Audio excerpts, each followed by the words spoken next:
Greetings, welcome back to my channel Backyard Figs, and today I do have a table full of figs, lineup, or how I say, cocktail of figs, many varieties. I've been planning this video for the last few days. My goal was to show again many varieties at once. It just makes it interesting to see the difference between them when it comes to the size, shape, color, and then I will cut them in half and show you the insides of each variety. I do make videos also of every variety separately, just presenting individual varieties, but this time I decided to show again a group, and usually I present them on this round table. However, I can fit only maybe 16-17 varieties here. But today was a very good day, September 16th of 24. And this September here in Southeast Michigan was the best month so far this year. For the last maybe 10 days we did not have any rain, temperature in the 80s, around 80, and for the next maybe 7 days we're gonna have also dry, nice weather. Perfect weather to ripen figs. It is a little bit cooler at night, but during the day it's really nice time for us fig growers. So here I'm gonna start showing you from the top each variety so you can see it up close, and then I will cut them open and we're gonna see on the insides. So let's start, because this is going to be a little bit longer video. Unfortunately, it is now past midnight and I'm not gonna be able to taste. Maybe I will. Some of these varieties will be presented for the first time, and for me, for the first time to see the insides. So first one here, and we have 32 varieties, by the way. This is Perkunis from the Belle Claire nursery, number 100. Dark fig, Bordeaux type. Next is Montenegro. This variety is very finicky growing in pot. I think it really prefers to be grown in ground with less moisture oscillation. Otherwise it tends to drop figs. Next is Hardy Chicago. This one is very, very ripe, and most of the time I prefer my figs to ripen to the stage when they contain the most sugars. But occasionally I will pick them earlier. Here in this lineup I had picked only 2. They were larger, just was afraid that they're gonna split because they were pollinated. I will show you those. This is Tacoma Violet. Also very, very good fig, similar to my Hardy Chicago. And now Ladc Brown Turkey.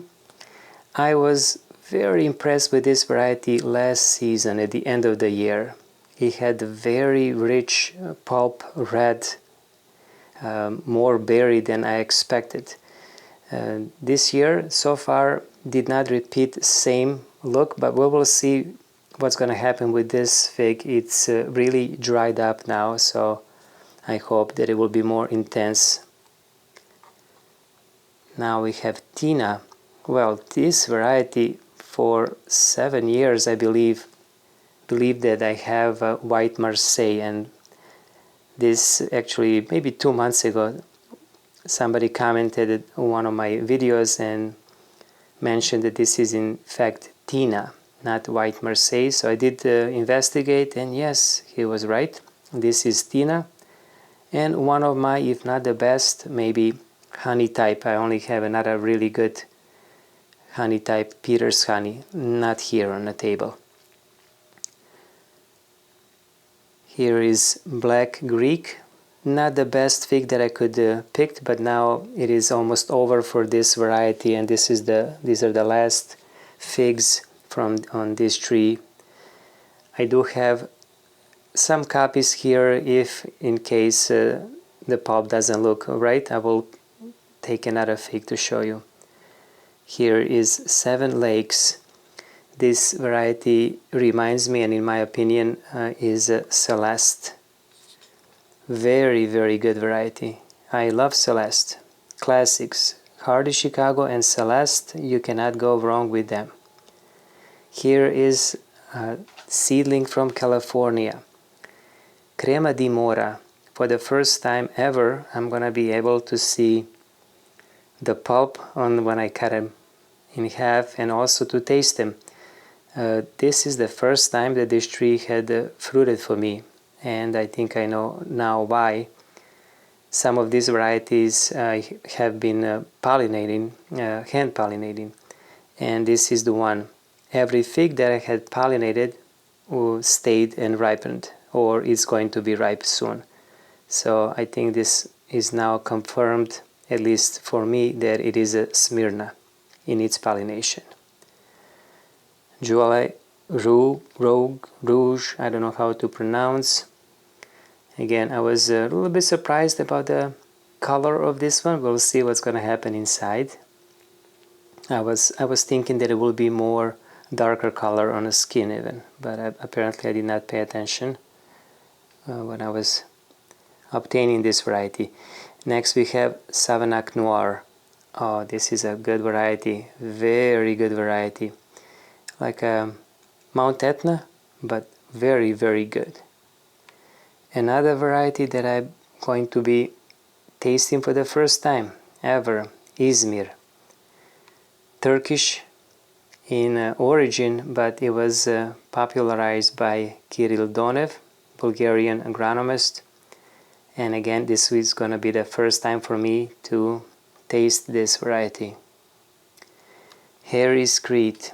So this is a larger fig that, as you can see, it's starting to split at the bottom. This one, I believe, was pollinated. I have to check again, but that's why I had picked this one. It was not ripe to my liking. I wanted to be more ripe, but it should be also very good. Next, La Bourgeois. This is also an excellent variety. I love this variety. And this one should be very intense, very rich. It's very dried up. You'll see the neck, how dry it is. This is going to be a fig candy. Another variety that I'm tasting for the first time this year. I already had tasted several, but it is a very, very good Savak. I have heard that it is similar, and somebody have compared it to Smith. However, it does differ than my Smith, and also in taste it reminds me a lot of excellent Mount Etna. Something between Mount Etna and maybe Smith. It's more richer, more complex, but very, very good. Excellent. And then another one, first time ever, Isia Black. First time I'm gonna be able to taste this variety. Been waiting for this one for 3 years. Very much affected by fig mosaic virus, and it's characteristic of this variety that it has that. However, finally this year the tree is grown more, it's stronger, nice growth. The leaves do show FMV, but it is very productive. One of the most productive fruit at every node. Let's go down. Another big fig here, Ficus Jalo, Italian fig, and my Italian neighbor told me how to pronounce Giallo. Giallo, he says, means yellow fig. And usually they are much smaller just compared to the size of the other figs, but This one was pollinated, and again it is splitting, so that's why I had picked this one. I had many other varieties that I could have picked at this stage, but I'm gonna leave them for another day or two. Perhaps I will make another fig lineup. Oh, my Preto has moved, so I'm just gonna position him again. One of the nicest looking Pretos with a drop of a fig honey. Just trying to position him nicely so you can see it.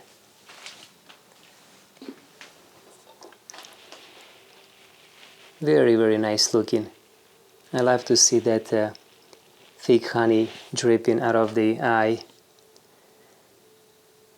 Next, and not much to say about Preto, similar if not the same, like Black Madeira, Craven's Craving, they all look very similar, taste very similar. There are some differences. This Preto, for example, has a longer neck, as you can see. I do not have any Black Madeira this time, or Craven's Craving. And again, another variety that I'm tasting for the first time this year, Calderona. I already had tasted one 2 days ago, I believe. And now I will have a chance to see what is this one on the inside. I believe that this one is not pollinated, but I will check. They are quite large, so I have several, that will ripen maybe in a day or two. And now I have a trio here of Col de Dames. This is called the Dama Roja. For the first time, I will be tasting this one. Perhaps I did before, but not of a good quality. It was not ripened properly, end of the season. And this variety was quite shy with production. Finally this year it had 2 really good figs. This one and one more will be ripe tomorrow. So we're gonna see what the pulp looks like compared to the other Col de Dames. Now this is a proven champion here, Col de Dame Blanc. Green outside, bloody red inside. Just a great variety, great flavor, and just like that is my next one right there, Col de Dame Noir. This one is a dark on the outside and bloody red on inside. Very similar on the insides, the pulp. The Blanc has a little bit more, a brighter red, but we will see. Excellent varieties, just taste phenomenal. In the top 10 for sure, and probably higher than that in my collection. Another variety, first time ever. This is the fig actually from this tree, a young tree, and I will be able to compare the pulp. It is a seedling from California that has a very dark pulp, as dark as Galicia Negra that I've seen on photos. So we'll see what's going to happen with this one. I'm anxious. Here we have Norella, another very good variety. Reminds me of Mount Etna, very good one. Saint Rita, same. And this is a smallish fig, but that's the only one that I had right now. They can be much larger, but again, when it's ripe, perfectly ripe, Saint Rita also is very good, very rich and jammy. What is this? Gambino is another seedling from California, and I believe that this one really needs to be pollinated in order to really have those flavors that the founder of this variety is describing for this fig. As not pollinated so far, I was not impressed, so I will try to pollinate it, and I think I have some on this tree.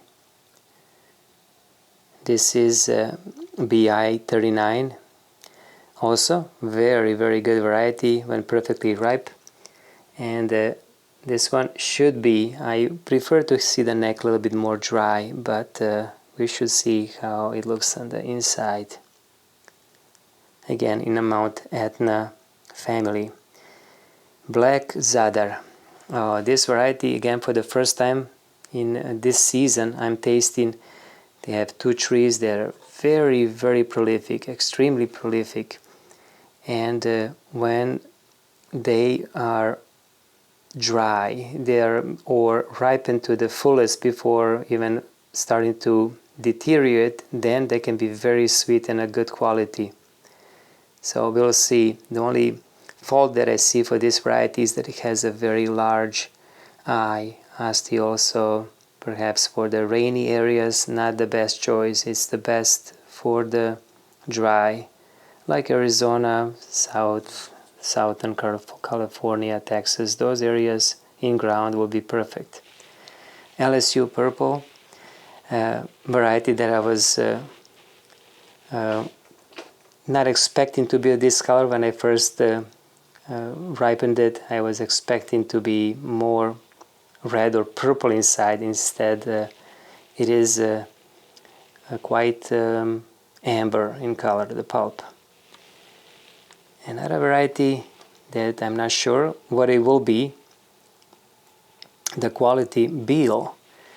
It looks radioactive. I don't know what color is this. It's just so bright neon red. Looks like it came from Mars. I'm not sure if this is a proper color for this variety, but all of the figs pretty much are becoming red like this. So perhaps I should have waited a day or two. Maybe they would become more purple, dark purple. We'll see. Another good variety here, Bordeaux type, Nero 600. This one actually comes from another tree that's unknown. However, it matches perfectly my Nero 600, which did not have any ripe figs, so I did mark this one as Nero 600. However, I will mention that it is from the another tree. And the last here on this table today is Campaniere. And finally, I was able to get a better quality Campaniere once I planted this one in ground. So it was very productive, one of the most productive varieties that I have, and very good quality when it's dry, when it's ripening in dry weather. Otherwise, it can be damaged by the rain. And we had finished the whole presentation with each fig. Now I'm gonna just take a pause, cut these open, and then I will just show you how they look on the inside.